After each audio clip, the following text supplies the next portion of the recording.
COVID largo, long COVID, como lo dice la literatura, es toda manifestación persistente en la sintomatología del COVID después de 3 a 4 meses. Sí, esa es la definición de la Organización Mundial de la Salud, ¿no? Y ese es el estándar hasta ahora. Yo estoy a medio mundo, bueno, aquí en Cafarnaúm. Ese es el problema, que volvemos a la idiosincrasia del venezolano. Aquí primero te tomas las 2 cajas de amoxicilina antes de ir al consultorio y mira, yo ya le di amoxicilina y no mejoró. Se la manda el vecino. El vecino o el amigo del vecino. Mire, o el doctor YouTube. O el doctor Google. Ese otro. Ese es el mundo donde todo el mundo estaba encerrado, le llegaba su cheque y su comida a la casa y no tenía nada más que hacer. ¿Qué hicieron los viejitos? Ponerse a hacer ejercicio. Y se demostró que esos pacientes que hacían ejercicio, que se mantenían cardiovascularmente muy activos, fueron los que menos hacían resistencia, menos complicaciones o menos afectaciones, inclusive no tuvieron manifestaciones de COVID. O sea, que esa es una recomendación que tú mandas. Yo actualmente vamos a caminar, vamos tolerando poco a poco, no lo va a poner a caminar de aquí a Cúcuta el primer día, pues no vuelve. Hay un fenómeno,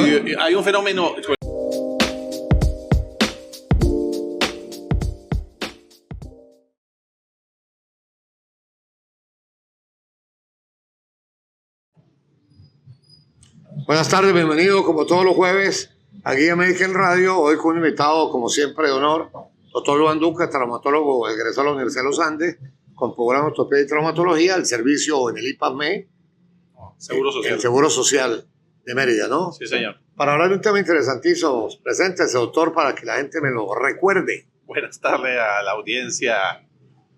Yo soy el doctor Duan Duque, egresado de la Universidad de los Andes, año 98, con especialidad en ortopedia y traumatología, 2006. Ex jefe de servicio del Servicio de Traumatología del Seguro Social, actualmente trabajando aquí en la ciudad.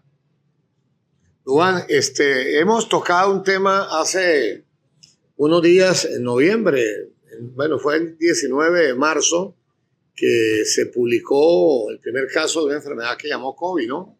Enfermedad producida por un virus llamado coronavirus, que verdaderamente se descubrió el 9 de noviembre, por eso se llama COVID-19, y que ha dejado una cantidad de secuelas importantísimas a nivel orgánico, psicológico, gastrointestinal, de todo tipo y traumatológico. Hoy vamos a tratar de enfocar la parte en traumatología, sin dejar aparte la parte de traumatología, que es para la invitación. Primero vamos a definir qué es COVID largo, a qué se llama COVID largo y por qué la razón elemental de que después de tanto tiempo, porque es que hay una pelea ahí, yo soy uno de los que tengo la duda, si fue el burro o fue la gallina o fue el huevo, si fue el COVID lo que dejó la secuela o fue la vacuna. Ahí tengo yo una duda que vamos a disipar cuando estemos un poquito más adelantados. Ajá. Bueno, el COVID largo, long COVID, como lo dice la literatura, es toda manifestación persistente en la sintomatología del COVID después de 3 a 4 meses. Sí, esa es la definición de la Organización Mundial de la Salud, ¿no? Y ese es el estándar hasta ahora. Ahora, en base a lo que vamos a tratar de hoy, las manifestaciones del COVID largo que tenemos son episódicas, es lo que he observado en la práctica clínica. Episódicas es que no son continuas. No son continuas. Van y vienen. Y pueden repetir. Y hay periodos de calma. De acalmia y hay periodos de recidiva. Y no son los mismos síntomas. Y tiene un patrón de ocurrencia, o sea, me toca enero y febrero, descanso marzo, abril. No. O aparecen cuando le ronca, dicen en la ciudad. No aparecen cuando quiere. Generalmente, según lo que está publicado ya en la literatura, porque se ha hecho ya mucho estudio en los últimos 12 meses, aparecen de 3 a 6 semanas posteriores a la exposición al virus. Inclusive no solo el virus COVID, sino todos los virus respiratorios en general. A recordar que el COVID es un virus ARN, ¿no? Hay 2 tipos de virus ARN, eso en base a la cantidad de ADN que ellos tengan. Y hay virus ADN como el adenovirus, que son la gran mayoría. Eso para que el oyente se entienda que el ácido nucleico, la identidad que tiene uno como la cédula. Hay 2 virus ARN, que es el COVID, el coronavirus y el virus del HIV.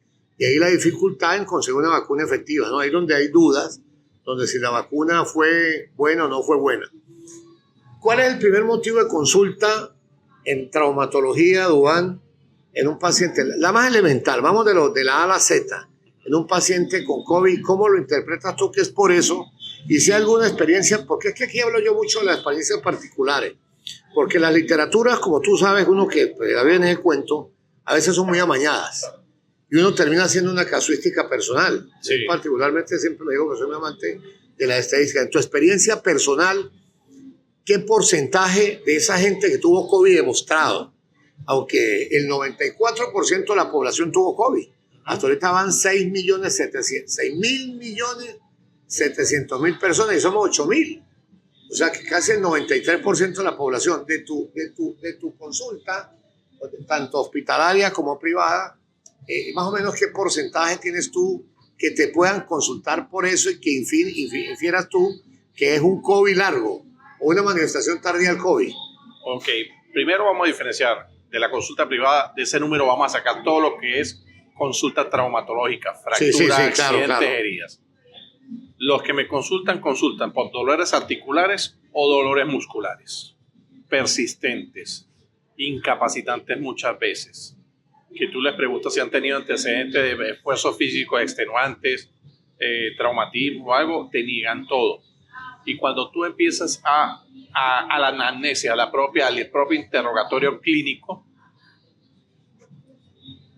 aproximadamente de 6 a 10 semanas han tenido exposición a algún tipo de virus respiratorio.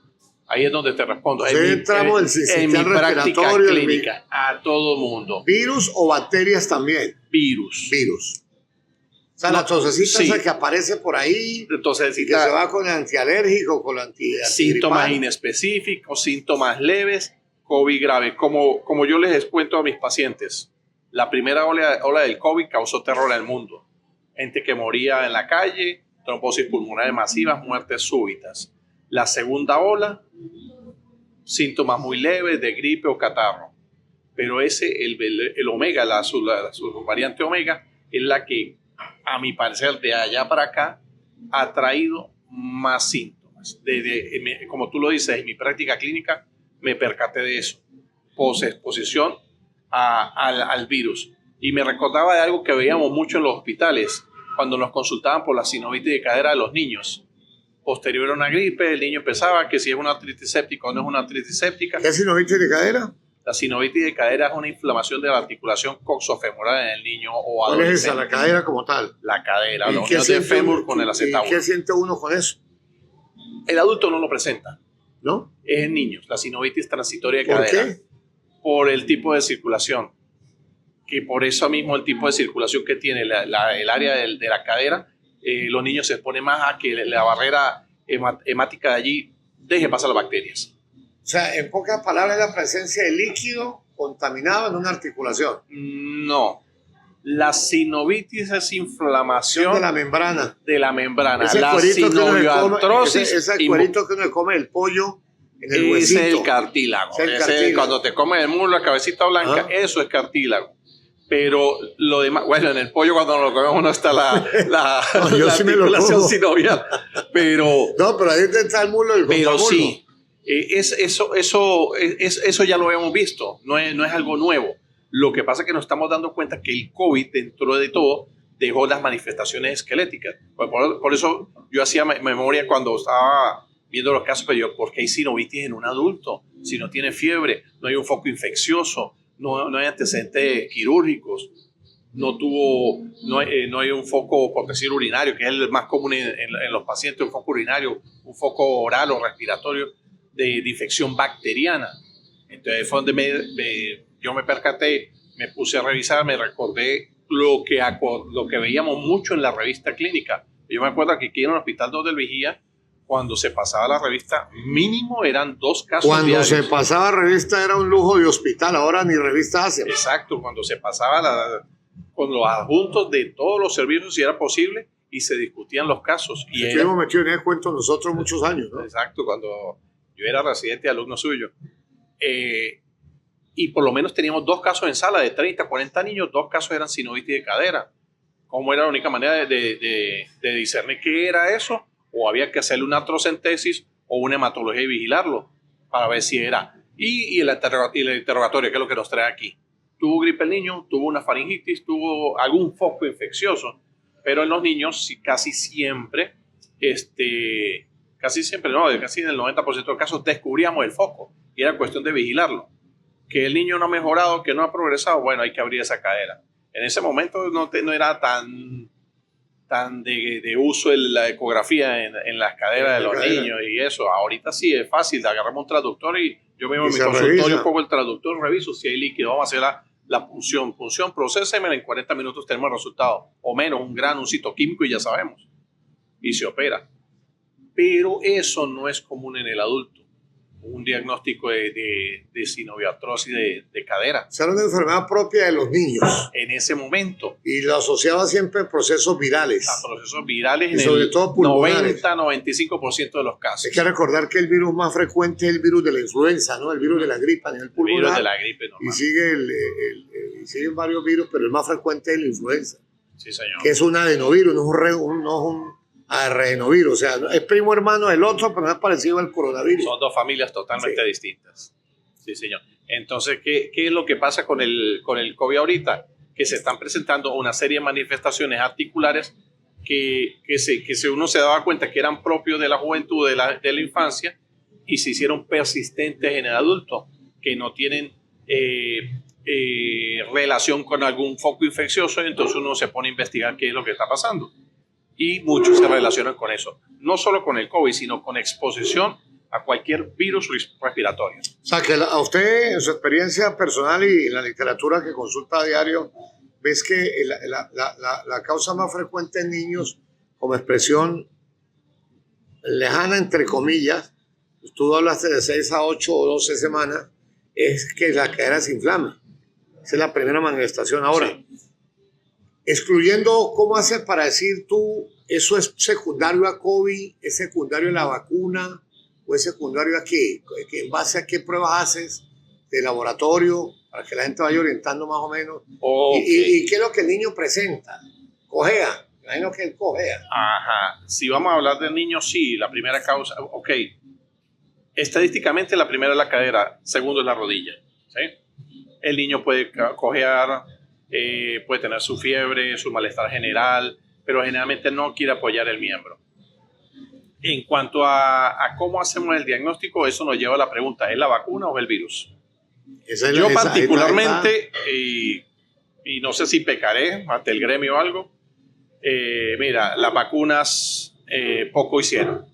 No, yo soy un referente de eso, ¿no? Yo he tenido Para mí las vacunas, el virus al que iba a afectar mayor o menor fatalmente lo iba a afectar con o sin vacuna.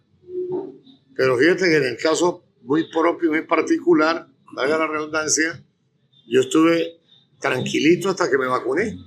Ahí empezó el problema de cadera y de rodilla, de dolor. Entonces, ahí donde uno no tiene todavía, o sea, la empresa farmacológica, de hecho, en California hay una demanda de 66 mil millones de dólares hacia Pfizer, porque es lo que el estado de California ha gastado, Arizona ha gastado en trasplantes cardíacos, en muertos por trombosis pulmonar, lo que tú explicabas para eso. Bueno, eso es harina de otro costal. Sí. Excluyes que no sea por vacunas, por el interrogatorio o porque no se vacunó. Ahora, ¿en qué población es más frecuente esa? Vamos a hablar de los niños primero, porque esto es largo. ¿En niños o en viejos? Adultos. Adultos. Siempre adultos, independiente de la edad. Aunque he visto más afectación en el grupo de los 20 a los 45 años. 20 a los 45 años, la gente totalmente productiva y deportiva. Exacto. Porque esa es la gente que uno hace deporte. La gente productiva, deportiva, expuesta a riesgo. Sí. Más nada. Y la otra pregunta es el grado de inutilidad, de incapacidad, ¿es mucho mayor o se puede contemporizar? El grado de incapacidad es variable. Acuérdate que estamos en un país con una idiosincrasia especial para el reposo, sin entrar en esos detalles. Pero el periodo, lo que pasa es que en el long COVID manejamos inflamaciones monoarticulares o oligoarticulares. No es como una artritis reumatoide que te afecta grandemente toda la economía y que te incapacita permanentemente. El COVID, estas manifestaciones que se describen son muy manejables con tratamientos sintomáticos, que son persistentes, que cuestan 2-3 semanas para manejarlas, sí, pero son manejables con tratamiento. Bueno, vamos al primer corte del programa Guía Médica en Radio, que puede escuchar por YouTube todos los jueves de 4 a 6 por 94.5, emisora deportiva, informativa y científica. Vamos y regresamos para seguir hablando del tema interesantísimo.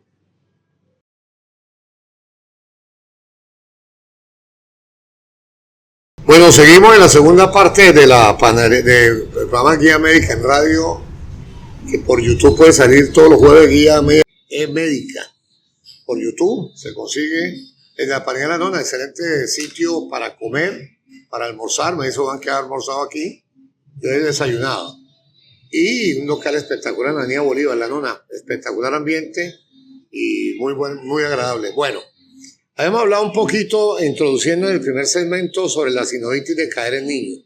Entonces esa es la manifestación más frecuente en niños, de COVID, de post-COVID. De post-COVID, la sinovitis de cadera. ¿Ahí se excluye qué? Para yo decir es por COVID, ¿qué excluyo? La causa bacteriana. La causa bacteriana. Bacteriana. Y si no es bacteriana, es viral, más nada. Es viral. Y viral no quiere decir que no sea solamente por COVID, puede ser por virus de influencia. Pero siempre, por la morbilidad, o sea, por la cantidad de casos presentados, pues uno dice que hay. ¿Qué se hace ahí? Manejo sintomático. Salvo que la cadera presente una hidroartrosis, o sea, un acúmulo de líquido dentro de la cadera, no está indicado el drenaje. Salvo que el paciente presente una sobreinfección bacteriana, no está indicado el drenaje. Eso lo entiendo con la hematología, exacto, con la sensibilidad, lo que el paciente siente y eso. Uno pide el perfil de la cuantifórmula normal, una velocidad de sedimentación, la proteína C reactiva, y descarta cualquier otra clínica. A eso iba. ¿Qué otras, aparte de estas, qué otras enfermedades pueden producir esa patología en el niño? Porque es que hay muchas madres viendo que no sea el COVID. La primera es la faringoamigdalitis. Es la primera causa en general. De toda la vida. Pero es bacteriana. Y de toda la vida. De toda la vida, de toda la historia. Lo que vimos como estudiantes, lo que vimos como internos, lo que vimos como residentes. ¿Cuánto demoran a aparecer de la infección? Porque parece que hay un factor casual que es el tiempo. Entre un COVID o un COVID, ¿cuánto demora una faringoamigdalitis un COVID? ¿Más tiempo? ¿Cuánto? No, menos ¿Cuál tiempo. es la ventana? La ventana es el tiempo que sucede. La ventana en los casos bacterianos pueden ser 7 días. Ya, rapidito. Sí, rapidito. Esa es una gran diferencia, ¿no? La gran diferencia. Tú tienes un foco infeccioso demostrado bacteriano en el paciente. En cambio, en lo que estamos hablando del COVID largo, se extiende de 3. Lo más corto que yo me he conseguido son 4 a 6 semanas. La literatura te habla de 3 y me lo consiguió como hasta 3 meses post exposición. De eso de que casualmente, vuelvo y lo repito, gracias a nuestra idiosincrasia, el paciente se hace de todo, exámenes, tratamiento y todo antes de venir. Y cuando me llegan con hematologías de esos periodos y me pongo a revisar las cuentas, las fórmulas, el contagio de eosinófilos es muy importante en estos casos. Los eosinófilos es un grupo de glóbulos blancos. Los glóbulos blancos son células que uno tiene en el cuerpo para defenderse. Y los glóbulos rojos son los que transportan, para que la gente se entere, transportan hemoglobina en el cargador del oxígeno. Los blancos son los cargados de defenderse. Y los eosinófilos es una subpoblación que generalmente se aumenta mucho en procesos alérgicos o en procesos parasitarios. Aquí también se aumenta. Aquí también se aumenta, y esa es una característica. Tú bien lo has dicho. Si no tengo parasitosis, si tengo no tengo alergia, un proceso alérgico, ahí está. me orienta al virus. Porque lo que he visto en la práctica, hasta ahorita no he conseguido ningún análisis, ningún estudio científico que me explique el por qué, pero es la característica que yo he visto.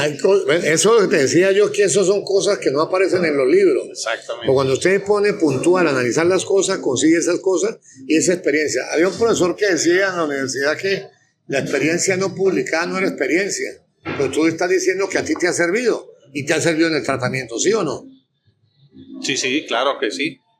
Porque una vez que uno establece el diagnóstico de la causa del patógeno, uno puede orientar el tratamiento. No es lo mismo saber que tengo una causa viral que amerita tratamiento sintomático a tener una causa bacteriana que ya involucraría antibióticos y otra terapia más agresiva.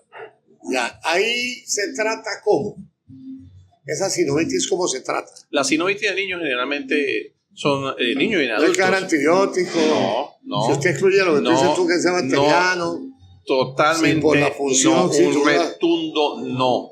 No es como No, acá. te digo porque aquí le bolean antibiótico a medio mundo. Bueno, aquí en Cafarnaúm. Ese es el problema, que volvemos a la idiosincrasia del venezolano. Aquí primero te tomas las 2 cajas de amoxicilina antes de ir al consultorio. Y mire, yo ya le di amoxicilina y no mejoró. Se la manda el vecino. El vecino o el amigo del vecino. Mire, o el doctor YouTube. Yo tuve. O el doctor Google. Ese es otro. Ese es que el uno problema. pelea mucho. Miren, yo le en YouTube, yo lo que le digo, ¿y ese qué autor es? Está indexado. Porque es que esos artículos no son gratis. Esos artículos hay que pagarlos.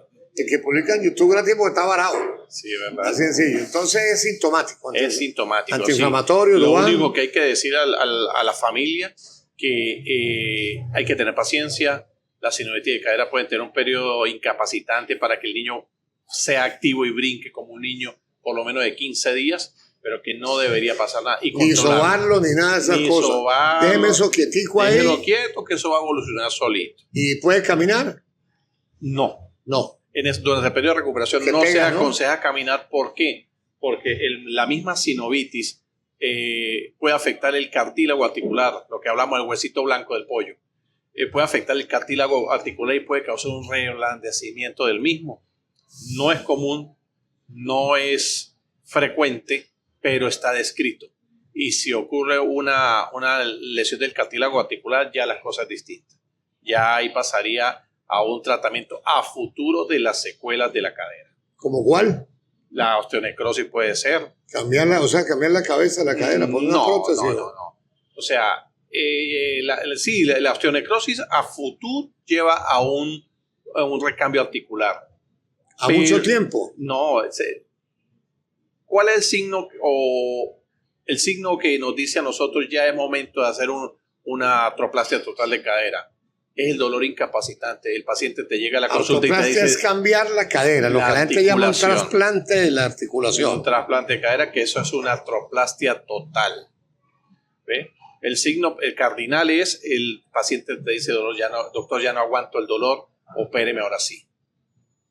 Inclusive, se considera que después de operarlo, se le da la recomendación al paciente de una prótesis de cadera tiene un periodo de vida útil, como cualquier artefacto mecánico. De 10 a 20 años se considera que dura. Aunque yo me he conseguido paradójicamente prótesis de 30 años de evolución. No, yo aquí he conseguido hasta en la morgue uno, que igual que los DIU, los aparatos intrauterinos, los famosos asas del IPE que colocamos nosotros en la época rural. Bueno, yo soy más antiguo que tú en eso, pero a ti te tocó poner el asa del IPE. Sí. Eso duraba 50 años.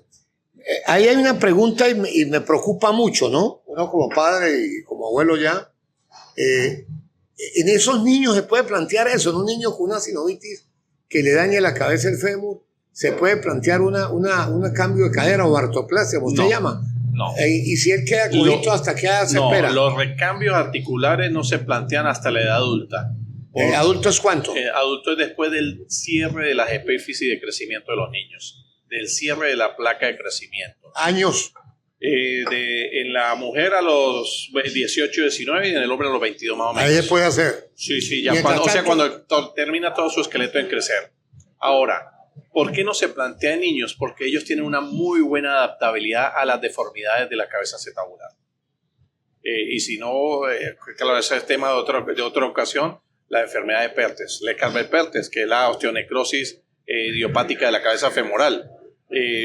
Tú te das cuenta que los niños la tienen es porque el niño aumenta de peso, se desarrolla, llega a su adolescencia, aumenta de peso y le empieza a doler la cadera. Y cuando tú hace una radiografía, consigue esa cadera totalmente destruida. Conmigo el hueso. Destruida la esfericidad de la cabeza femoral y te das cuenta es solo porque hubo un cambio de peso. Si no te hubiera dado cuenta, está más adulto el paciente. Bueno, entonces, resumiendo, entre el primer y el segundo segmento, lo que llevamos en los niños es más frecuente. ¿Qué otra post-COVID en gente de esa edad menor, o sea, en niños adolescentes, se presenta con frecuencia? Porque me imagino que también hay estándares por etapas de edad, ¿no? Será más frecuente una enfermedad, tú hablaste de la sinovitis en niños, que es lo que tú has visto, tu estadística, lo que has leído, y en tu práctica, tanto privada como pública. Bueno, el doctor adjunto del Seguro Social en Mérida, y trabaja aquí en la ciudad también. Ya vimos que en niños es más frecuente la sinovitis. En el siguiente grupo etario, adolescentes y mayorcitos, ¿qué aparece ahí? Las tendinitis. Tendinitis, ¿qué es un tendón? Un tendón es la estructura que me une el músculo a su inserción ósea. O sea, donde termina el músculo, en la puntica. Donde empieza, termina el músculo y se pega el hueso. Eso le llaman en mi tierra la longaniza. Sí, lo que le partió a Ronaldo 2 veces y el que está atrás en el Aquiles, en el talón, eso es un tendón. Ajá. O sea, él recoge los músculos, termina y se pega el hueso. Sí, señor. Esa es la segunda. ¿Qué síntomas da esa tendinitis? La tendinitis es lo que da dolor en el sitio, limitación funcional muy leve, edema, que es raro ver edema articular en niños, y también ver las tendinitis. Excepcionalmente se ven, salvo que el niño sea un deportista y esté sobreentrenado, que eso sí es muy común. No, sí. no es muy normal. Aquí veo muchachos jugar a las 10 de la mañana en una cancha sintética, yo lo he visto. Esa es la peor. Las canchas sintéticas son las peores para la práctica deportiva. Eso lo dije yo. Aquí de adultos o niños. Metiéndole al chisme, como dicen las comadres, hacer una cancha sintética en un sitio donde hay 37 grados a las 10 de la mañana y ponerlos a jugar, eso es criminal. Eso, para un golpe de calor, y tú acabas de decir que aumentan las lesiones. Fácil. Entonces la tendinitis, el síntoma sería el dolor en el tendón afecto. ¿Cuál es el que más se afecta de todos? El tendón rotuliano. O sea, el de arriba de la rodilla. Debajo de la rodilla. Ah, ¿de abajo de la rodilla o arriba? No, el de abajo. El de arriba es el cuadricipital. ¿El cuadricipital sí. O el de la pata de ganso, que llaman también? No, la pata de ganso es otra estructura, una estructura medial a la rodilla compuesta de 3 músculos distintos. Ya. Que van a un tendón. Que ese también es frecuente, pero ese es más frecuente, la astenosinovitis de la pata de ganso en adulto mayor. Ya.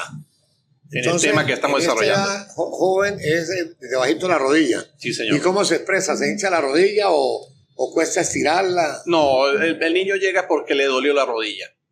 Que la mamá que no me dejó dormir, que le duele la rodilla y se la noté un poquito hinchada. Sí, evidentemente uno lo revisa, toca y ve la inflamación periarticular. Porque hay que diferenciar que sea peri o intraarticular. Que haya líquido dentro de la rodilla o líquido extraarticular. Ya, y eso con un ultrasonido se puede ver perfectamente. Fácilmente.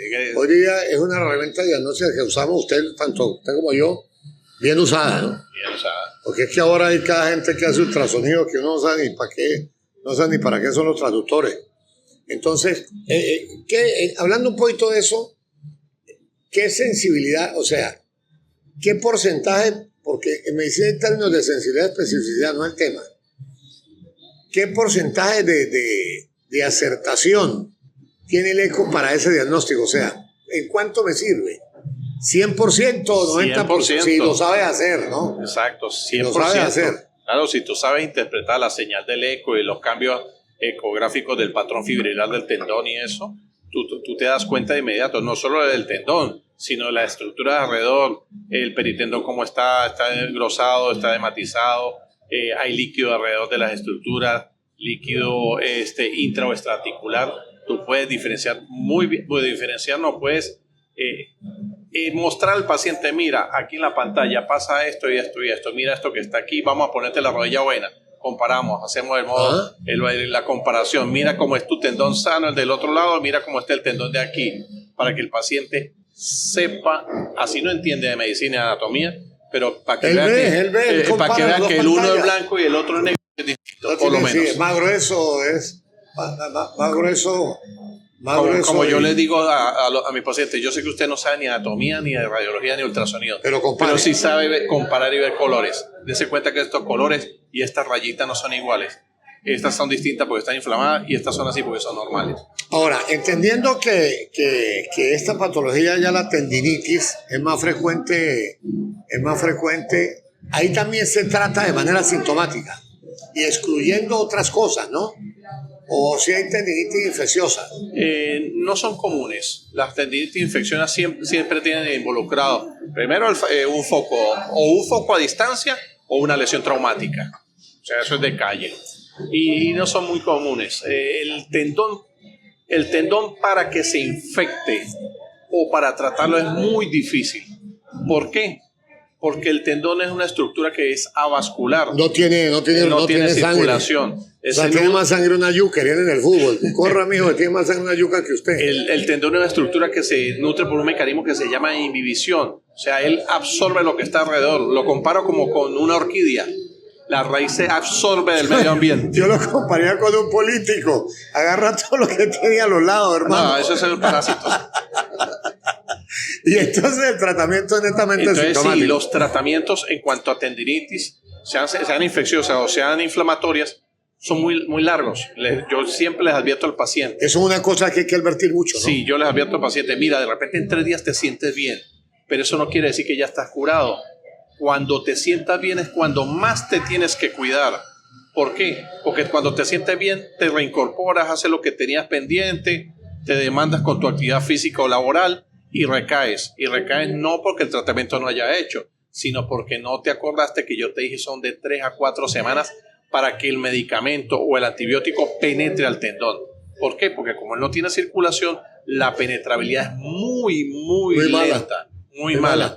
Y por eso es que aquí en las tendinitis las medidas físicas son tan importantes. ¿Qué son medidas físicas? Calor, frío o medios profundos como son el infrarrojo o el ultrasonido. Bueno, interesantísimo. Vamos al segundo corte. Hoy con el doctor Duván, especialista en traumatología y ortopedia, del Seguro Social en Mérida, atrás de nuestra ciudad, hablando sobre las complicaciones más frecuentes del COVID largo. Enfermedad que aparece después de que el COVID desaparece después de 2-3 meses. Vamos al corte y regresamos con el tercer segmento.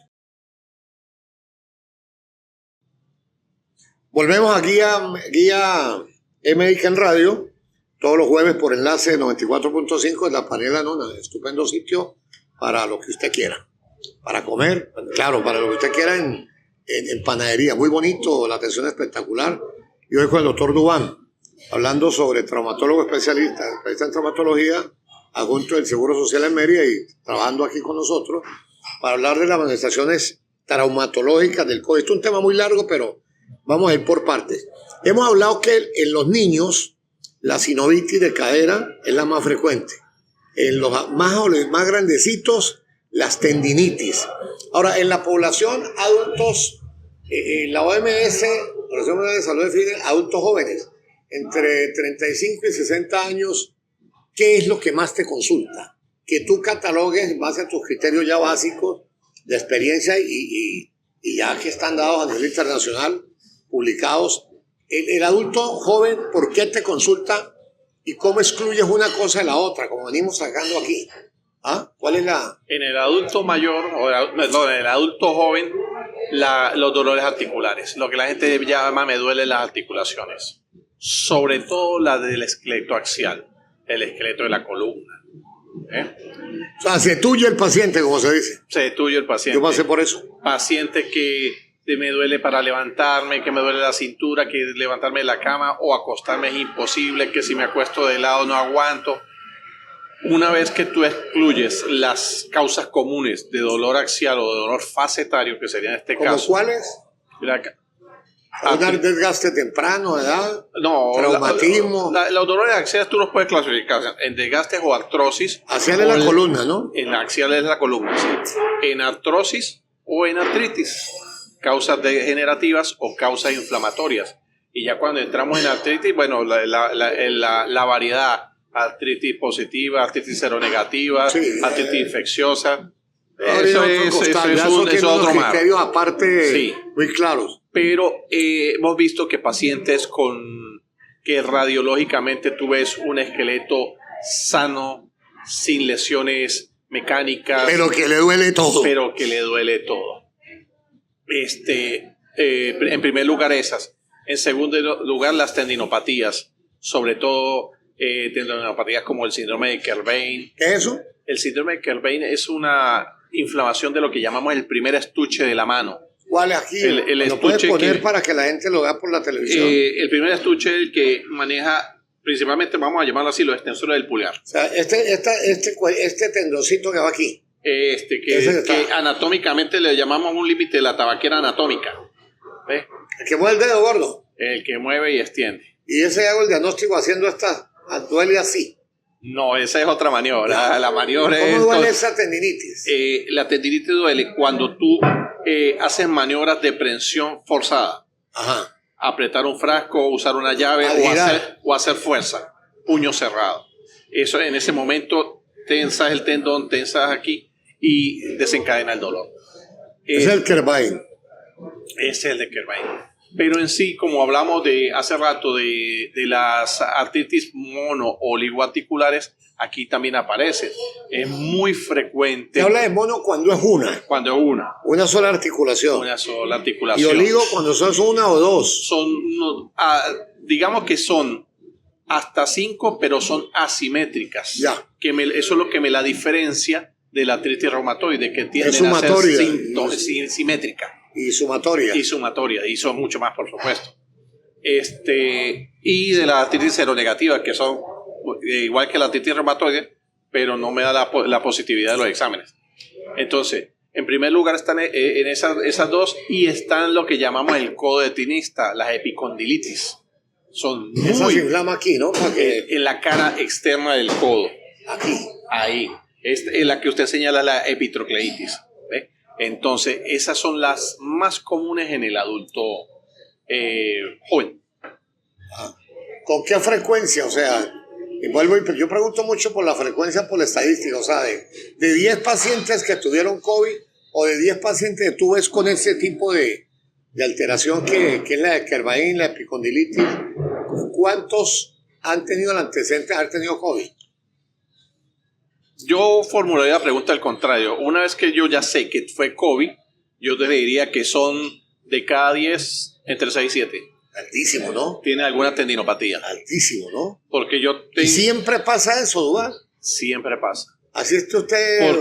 Porque es que el asunto, y lo que creo que no ha entendido parte inclusive del gremio médico y el público, es que el COVID no es un virus respiratorio. El COVID es un virus endotelial, afectó el endotelio. Sí, no, y se ve que no se juega en el cuerpo. Y el endotelio, o la circulación, vamos a refrescar conocimiento. El endotelio es la pared del vaso sanguíneo, ¿sí? Y vasos sanguíneos tenemos en todos lados. Todos lados. ¿Ve? Entonces, donde haya circulación, el COVID afectó. En mayor o menor. Para que la gente entienda, el vaso sanguíneo es como una manguera. La parte interna de esa manguera, que separa el agua de la pared, de la que se bote, se llama endotelio. Eso tiene una función fundamental en producir una serie de sustancias como el óxido nítrico, que hace que se dilate y que ella viva y que no se tape, pues. Exacto. Ahora vamos a hablar por qué se producen los trombos. Entonces eso hablaba, 7 es una frecuencia preocupante, ¿no? Preocupante. Sí, en mayor o menor grado de afectación. Puede que el paciente solo te llegue por una epicondilitis, o un dolor, inclusive un dolor en el talón, una fascitis plantar. Esa es otra. Era por ácido úrico esa, ¿te acuerdas? Sí. Todo el que le ardía la planta del pie no decía tiene el ácido úrico alto. Era muy común, y también hablando de ecografía, ecográficamente es fácil ver el ácido úrico en el eco. Punticos blancos en el eco, es una cosita blanca. Y se ve como estrellado. Como estrellita, como el hígado que se ve en la fiebre tifoidea, brillante. Exacto, o inclusive por artroscopia se ve igual. Tú ves una suspensión de cuando tienes el líquido dentro de la rodilla, la solución, tú ves ese patrón como de escarcha dentro. Y vuelvo a la pregunta que te hice en los 2 primeros segmentos. ¿Se ve más en pacientes con COVID vacunados o sin vacuna? ¿O la vacuna ahí no tiene, en tu experiencia personal? Porque es que yo siempre a mis invitados, gente como tú que se ilustra de manera elocuente, te conozco hace muchos años, Duván, lo que tú ves lo asocias más al sin vacuna o al con vacuna. Es que yo tengo esa duda y no me deja dormir en ocasiones, porque es que leo reportes mundiales donde no sé quién fue, si el huevo o la gallina. ¿Quién indujo más daño? Si las vacunas tan presurosas que fueron, o fue el mismo COVID que todavía persiste. Es más, se ha aislado, para que la gente entienda, en el espermatozoide y en las heces después de 5 años de contaminación. O sea que este señorito coronavirus no fue el que, como decía el Skates del Twitter, se hubieran fritado ese murciélago, no lo hubieran comido crudo. Entonces, ¿a qué asocias tú más eso? ¿Al propio enfermedad y qué ves más? ¿Vacunado o no vacunado? Mira, Yo insisto mucho en esa pregunta porque es que me la hacen a diario. No, tienes razón. Pero mira, hay que diferenciar dos cosas distintas. Uno fue el tipo de vacuna que se colocó en Venezuela. Otro fue el tipo de vacuna que usaron en el exterior. Ajá. En el exterior usaron lo que eran las vacunas de ARN recombinante. Claro. ¿Sí? Y nosotros en Venezuela usamos las cepas chinas, que era tecnología tradicional para producir las vacunas, cultivos celulares y eso. Muy Ahora, diferente una técnica a la otra, ¿no? Sí, son muy diferentes. Radicalmente. Yo, particular, mi concepción personal es que eran más seguras las vacunas chinas. Sí. Era un tipo ya conocido de fabricación de las vacunas. Estudiaron, hicieron los cultivos celulares, inocularon el virus y crearon la vacuna. La vacuna de ARN en el papel es perfecta. En el papel. En el papel es perfecta, puede curar cualquier cosa. Pero en la práctica, secuenciar el ARN, hacer los cortes muy complejo. Y secuenciarlo es muy Por eso difícil. es que el virus tiene el del SIDA del 71, como el primer caso en San Francisco, no hay vacuna. Y que 70, ¿cuántos años son ya? Hace 50 años. Bueno, 70 ahorita. Y para que 50 veas. años y no han podido, no se ha podido. Exacto, y para que veas cómo yo diferencio eso y por qué te lo digo, hace 4 o 5 días salió la noticia de la curación del primer paciente, el primer niño, de una de estas enfermedades, lo que llaman enfermedades huérfanas, esas enfermedades raras que no tienen cura, Sí. y la curaron con una autovacuna. Y usaron lo que llaman unas tijeras moleculares, cortaron los genes con la vacuna y pusieron las bases nuevas para curarlo una enfermedad hepática congénita. Es el primer Una paciente. enfermedad de Cooper, yo leí ese artículo, una enfermedad de Cooper. No me acuerdo. De Cooper, eso, que es una toxicidad por el cobre a nivel hepático que produce fibrosis hepática. Exacto. Enfermedad de Cooper. Entonces, ahí es donde yo digo, ¿por qué las vacunas crearon más problemas que beneficios? Estamos en una tecnología nueva, sin experimentación. Y las mismas farmacéuticas, vamos a hablar de Pfizer y todo eso, inclusive la OMS, pusieron un aviso muy grande en las vacunas. Esto es una vacuna en proceso de experimentación, no nos hacemos responsables de los efectos secundarios o riesgo de complicaciones o de muerte. Se entra al cine y si el vaquero le pega un tiro en la cabeza no es culpa del dueño del cine. En pocas palabras. Exacto. Entonces, vamos a otra cosa. La molécula del coronavirus tiene algo que llama proteína spike, que es lo que causa, se adhiere a todos los tejidos del cuerpo y ya se demostró que es universal. Es una coronita que tiene el virus afuera como una corona rey y tiene unas puntas, una espiga que pega en todo lado. Tejido que tenga el humano, tejido donde va a entrar el coronavirus, porque ya está demostrado. Ese spike es muy similar a unos receptores que nosotros llamamos, que se llaman convertidores de angiotensina, y los tiene todo el cuerpo, pero principalmente los vasos sanguíneos. Por eso que yo sostengo, le digo a mis pacientes, el coronavirus no fue un virus respiratorio, es un virus vascular endotelial. Sí, de hecho se compara, hay un estudio muy reciente donde se compara el mecanismo de acción del virus del COVID con el del dengue. Son virus inflamatorios, inflamaban el vaso por interleuquina, que son una sustancia que produce el glóbulo blanco. Entonces, volviendo al tema, la epicondilitis, la tendinitis de Kerbein, ¿cuál otra se da en el adulto joven? Fascitis plantar. La fascitis plantar, el ardor abajo en la planta del pie. La epitrocleitis. Ajá. Y alguna que otra tendinopatías. Y se trata igual sintomático. Sintomáticamente. O sea que hasta ahorita no tenemos ningún remedio específico. No hay un remedio específico porque, como decían las prescripciones de antes, sintomático y de sostén. Más nada, no necesitamos Las nada. terapias sirven. Sí, como decía que en el adolescente. Y yo me estoy apoyando mucho en los fisioterapeutas actualmente y los fisiatras. ¿Por qué? Porque entrando en otra parte de los temas, he visto muchas de las mismas sinovitis, sobre todo la de hombro, en el adulto mayor, que ese es el tema que vamos a discutir ahora, se transforman en capsulitis adhesivas. Se fusiona, se pega la articulación del hombro, para decírselo coloquialmente a los pacientes. Y ahí es donde entra a funcionar el fisiatra y el fisioterapeuta.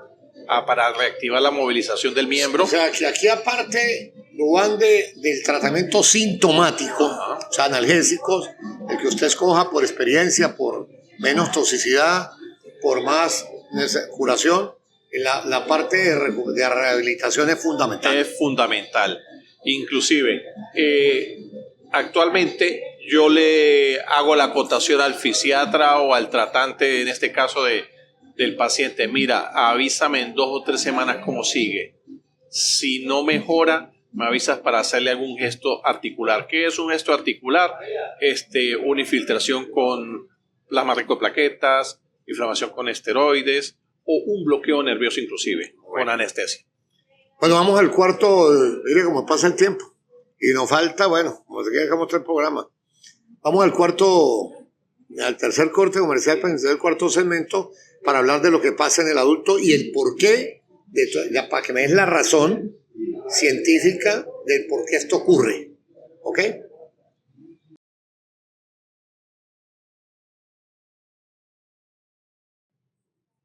Bueno, venimos al último segmento hoy con el doctor Duván, traumatólogo de la ciudad y adjunto del Seguro Social en Mérida. El tema interesantísimo, hombre. Alguna, porque es que son tantas que estamos tratando, Duván está tratando de hacer una epicrisis, un resumen de lo más importante, porque esto estamos dando 3 días. Ahora, en el adulto mayor, hemos hablado que en el niño la sinovitis, la tendinitis es muy común entre el adolescente y el adulto joven. El viejo, la edad mía, pues después de los 60 años, ¿cuál es el mayor motivo de consulta que tú? Vuelvo y repito, aparte la literatura, la experiencia humana en esto es muy buena, porque se ha dedicado a trabajar mucho en este tema y eso es una plusvalía que sirve mucho. La experiencia personal, así no sea publicada, sirve mucho en la vida. Tu experiencia personal y la literatura que va de la mano, ¿qué te da en el adulto mayor? Y si alguna condición previa a él, si es deportista, si es fumador, si es bebedor, lo hablábamos en el privado, alteró estas síntomas después del COVID. Ahí voy con el piquete, ¿no? En el adulto mayor el diagnóstico es más difícil. ¿Por qué? Porque nos enfrentamos a los cuadros propios de la edad. Sí, está gastado. Las artrosis, las artritis. Usted se para en una reunión y está crocante. Cuando se para solo, es que todo el mundo esté hablando, porque le traquea cualquier cosa. Exacto. En el adulto mayor el diagnóstico es mucho más difícil porque nos enfrentamos a las patologías propias de la edad. Las artritis y las artrosis como tal. ¿Qué me diferencia a mí en este grupo y que me orienta a pensar en un COVID largo? Que el paciente te puede decir, o tú le interrogas, ¿te duele lo mismo o te duele peor que antes? Ajá, una buena pregunta, ¿no? ¿Ves? ¿Te duele igual o te duele peor? Eso es lo que, no, doctor, porque yo tengo artritis de los 40 años, tengo 60 ya, pero es que ahorita no aguanto. ¿Y el tratamiento? No, está bien. ¿Te cuidas? Sí, está bien. La dieta está bien. ¿Ves el perfil químico del paciente, ácido úrico, creatinina, todas las pruebas para funcionar? Y está bien. Eso es lo que te orienta a que esté aumentada una causa preexistente en este caso. En el adulto mayor, la mayor consulta es porque se exacerban los síntomas preexistentes.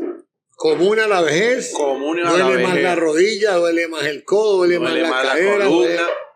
Inclusive me duele más la ciática. Eso lo he visto mucho en los pacientes. Estoy viendo ya que hablas tú de eso, Juan, yo estoy viendo un repunte de lo que llaman la gente ciática. Este mes he visto como unos 15 pacientes, más de lo normal que habitualmente veo con dolores. Y ellos no te dicen, me duele aquí. Ajá. Yo creo que se tocan la espalda y se van hacia la nalga. Y es lo natural cuando el nervio se está comprimido. Pero caigo en cuenta, lo he visto más y son gente delgada que no tiene un patrón radiológico que uno diga puede ser eso. Lo he visto más este mes. Ahora, eso es fácil. Acuérdate que en enero en enero y febrero hubo un repique. Es más, hace 2 meses tuvo un repique de COVID. Lo que pasa es que no le paramos. No, que entonces, esa tosecita gripe. Que lo reportaron como virus respiratorio. Entonces, para mí eso fue como virus respiratorio estacional. A mí hace 2 meses, para mí fue eso. Entonces sí, es muy frecuente que el paciente te consulte, inclusive por ciatalgia pura. Y entonces tú ves la placa de columna, o más tremenda artrosis de columna, de gaste de disco, como dicen ellos, y eso. pero cuando tú te pones a revisarlo, te das cuenta que la sintomatología no es uniforme, no es simétrica, y debemos volver al inicio. El COVID afecta al endotelio, la célula nerviosa, el nervio tiene sinovia, tiene unas estructuras vasculares que también se afectan, que también pueden hacer microtrombos o afectar o disminuir la perfusión de esa estructura y empezar con las crisis de dolor. Así tú lo veas, veas todas las características de una ciática por edad, bueno, o una compresión radicular, tú siempre tienes que preguntarte, pero si esto siempre lo ha tenido, ¿por qué ahorita está peor? Inclusive ya hay reportes de polineuropatía por COVID. O sea, daño de los nervios. Daño de los nervios, daño de la vaina de mielina por la disminución de la perfusión de los vasos sanguíneos propios del nervio. Sí, los nervios son... La mielina es una cubierta, la gente, para que la gente entienda, el nervio es como un cable de cobre que tiene una cubierta negrita, no es negrita en el nervio, que es el cuerito. Eso se llama vaina de mielina. Se come como cuando una rata come un cable. Y hay daño así también. Sí, hay daño. Y es viral. Es causa viral, pero en el adulto mayor y en el nervio ya tenemos que involucrar lo que llama la lesión por las citoquinas, por la famosa tormenta de citoquinas y por ¿Qué son las citoquinas? Las citoquinas son sustancias proinflamatorias que genera el cuerpo precisamente para tratar de luchar contra infecciones. Vamos a llamarlo así. En principio son beneficiosas. Son beneficiosas para nosotros. Y la produce el glóbulo blanco. La produce todo lo que llamamos el aparato de defensa del cuerpo, el glóbulo blanco, el sistema linfático, para defendernos de cualquier agresión. Pero hasta un determinado punto. Exacto. Ya cuando aparece esa tormenta es cuando ya se viene toda la tropa a defenderte, pero terminan atacándote. Claro, aquí lo que pasa es que tenemos que entender algo. Las citoquinas están aumentadas, por ejemplo, la artritis reumatoide. Claro. Produce el lupus. Exacto. Lo que llamamos enfermedades autoinmunes. Claro, ya ese es más tema tuyo. Pero cuando hablamos de COVID, tenemos que volver al inicio. La proteína Spike. La proteína Spike es muy similar a ciertos receptores de membrana que están dentro del endotelio o de estos tejidos. Y al tener COVID... Qué buena información esa, ¿no? Al tener COVID o haber tenido COVID, las células memoria me van a atacar estos tejidos y me los van a afectar. Inclusive hay casos descritos dentro de la literatura similares al síndrome de Guillain-Barré. ¿Sí? Y no de Guillain-Barré, es inducido ya por COVID. Hoy mismo tuve en la consulta una paciente con una braquialgia bilateral de raíz de nervio mediano, radial y cubital, bilateral, un poco asimétrica, 4 de 5 una, 3 de 5 la otra, post-COVID documentado, con pruebas en enero, grave, estuvo hospitalizada por el cuadro respiratorio y hoy a 5 meses, la sintomatología empezó hace un mes. Ahora, empezó con adormecimiento de los dedos. Acabas de decir, estuvo grave, o sea que quiero entender que solamente el que hace COVID largo fue el que estuvo grave. Yo he visto pacientes con COVID normal que hacen un COVID largo. No. Y vuelvo a una anécdota personal. La primera ola de COVID, yo lo que tuve fue síntomas respiratorios gripales. Yo no tuve nada. 24 horas. Cuando vino la segunda o tercera ola, el Omega, estuve casi 3 semanas en cama y era el virus leve.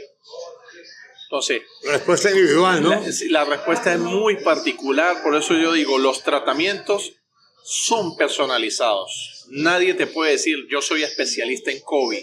No, aquí hay un covitólogo. Nadie puede sacar un libro así y esta es la receta para tratar el COVID. Porque tú tienes que analizar. Eso era como en la UCI. Lo que vaya saliendo, vamos viendo. Y lo más grave que nos dejó esta ola de especialistas en COVID fue la copia de recetas.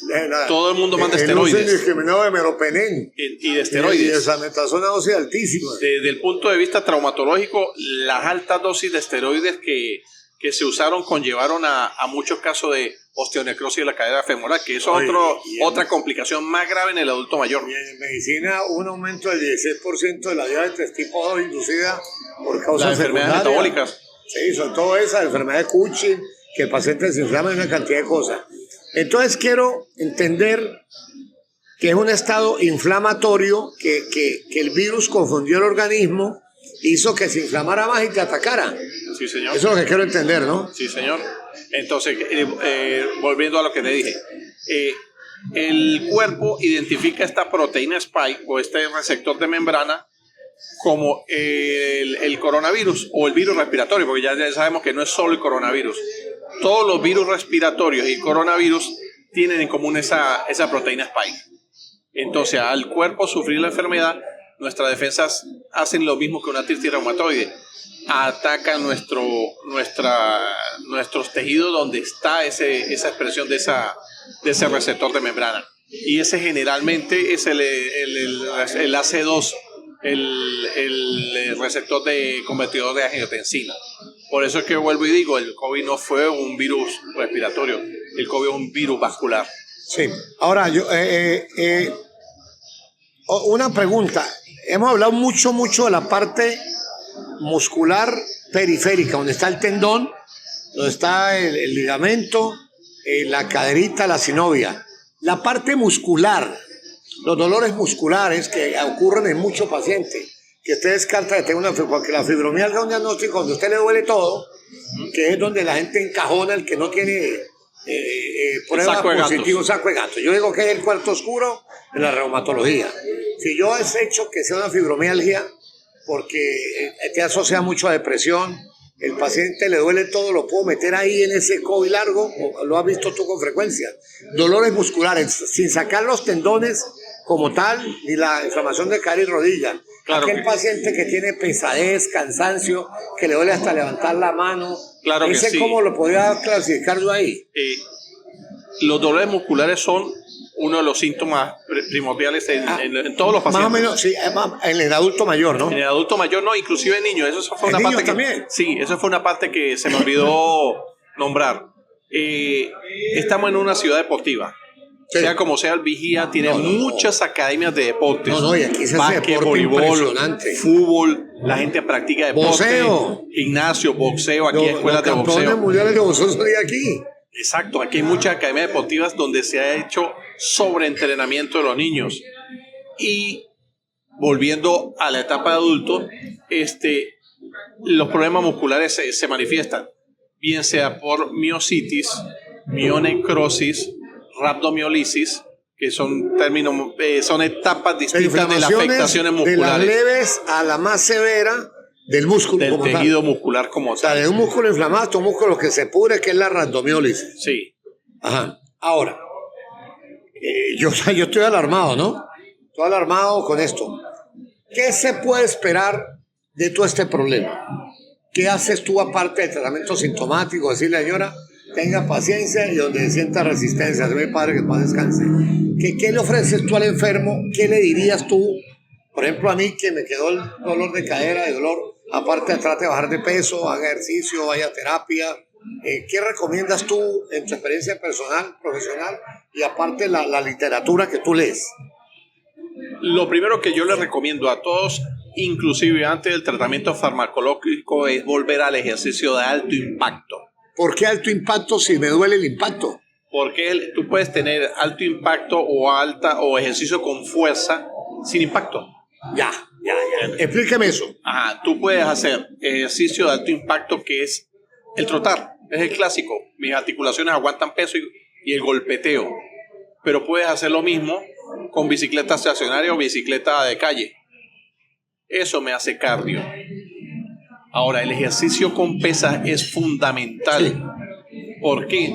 El entrenamiento con pesas está demostrado, y eso lo demostró, eso fue uno de los beneficios del encierro de la pandemia. ¿Por qué? En los países del primer mundo, donde todo el mundo estaba encerrado, le llegaba su cheque y su comida a la casa y no tenía nada más que hacer, ¿qué hicieron los viejitos? Ponerse a hacer ejercicio. Y se demostró que esos pacientes que hacían ejercicio, que se mantenían cardiovascularmente muy activos, fueron los que menos hacían resistencia, menos complicaciones o menos afectaciones. Inclusive no tuvieron manifestaciones de COVID. O sea, que esa es una recomendación que tú mandas. Yo actualmente vamos a caminar, vamos tolerando poco a poco, no lo va a poner a caminar de aquí a Cúcuta el primer día, pues no vuelve. Hay un fenómeno, bueno, yo le digo así, un fenómeno ideológico que se llama sarcopenia. Sí. El viejito se secó, ya está viejito, se está secando. Oye, es un tema interesantísimo, sobre todo en diabetes. La sarcopenia como tal no existe. La gente se echa al abandono. Claro, porque el músculo se atrofia, se seca. Hay muchos estudios publicados, no a nivel de revistas médicas, sino a nivel de revistas de fisiología, de ejercicio, donde han demostrado que el ejercicio de fuerza y de alto impacto es más beneficioso fisiológicamente para el adulto mayor que para el joven. Sí, el joven hace ejercicio de pesa y se ve grande, fuerte, todo eso, pero metabólica y fisiológicamente ese ejercicio es más beneficioso en el adulto mayor. Qué bien. Entonces tú recomendarías paciencia, tratamiento sintomático y el ejercicio. Y el ejercicio, porque el ejercicio, una vez que tú empiezas a hacer ejercicio, a estimular el músculo, aumenta la perfusión sanguínea, aumenta la salud del endotelio y alejas todas estas complicaciones. No hay vacunas, no hay medicamentos específicos para decir por esto no. Mira, actualmente no hay una vacuna. No hay ninguna vacuna. Inclusive las vacunas que se pusieron en la época COVID, post-COVID, todavía están en discusión y todavía están en lío grande duda con eso, científica. yo, maestro, hay una duda grandísima con eso. Hay un lío grande. A nivel mundial ya hay muchas demandas por la vacunación de los ARN mensajeros. Yo lo decía, en el papel es una técnica maravillosa. En la práctica estamos muy lejos de que funcione. Entonces, paciencia. Paciencia, consulte a su médico. Tómese su analgésico que le coge el médico. No se tome su analgésico. Consulte a su médico que él le haga sus recomendaciones. Que su médico le mande su analgésico. Exacto. Porque el señor Google. La idiosincrasia nos acostumbra y las farmacias a ir primero a la farmacia a comprar un poco de pastillas, te sacan ahí sí estoy de acuerdo. Digo, primero van del vecino. Sí. Porque no hay nadie más metido que un vecino cuando ve el vecino enfermo. No sé si lo hacen por miedo o por metido. A mí me pasa con el uso de insulina. Tengo discusiones serias. No se ponga eso que lo deja ciego.